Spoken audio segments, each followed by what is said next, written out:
এই মুহূর্তে কুমারগ্রাম বিধানসভা থেকে 100 পরিবার তৃণমূল ছেড়ে বিজেপিতে যোগদান। সেই ফুটেজটা ভালো করে মনোযোগ দিয়ে শুনবেন। বিধানসভা ভোটের আগে 21 জুলাইয়ের আগে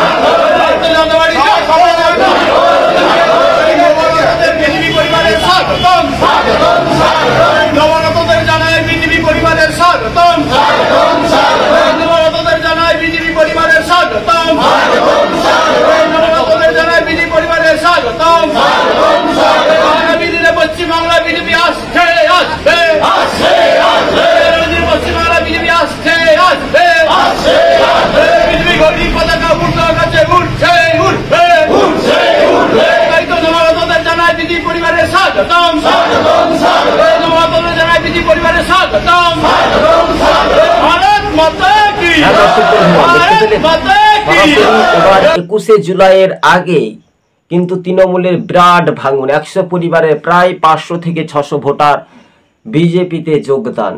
তাহলে কথাতেই বলে শীত গ্রীষ্ম বর্ষা, বিজেপির উপরে কি বাংলার মানুষ ভরসা রাখছে? আমরা এর আগে বারবার করে একটা রিভিউ করে দেখছিলাম, চেক করে দেখছিলাম যে তৃণমূল পুরোপুরি তৃণমূল ভেঙে বিজেপি হয়ে যাবে, 26-এ বিজেপি ক্ষমতায় আসবে।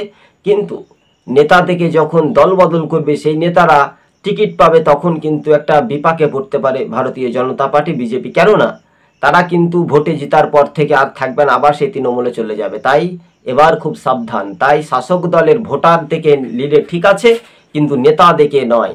তাই শাসক দলের 100 পরিবার তৃণমূল ছাড়লেন। কেন ছাড়লেন? তৃণমূলের দুর্নীতি, খুন, চারিদিকে সন্ত্রাস চলছে, তাই বিজেপির পদ্ম ফুলে ভরসা।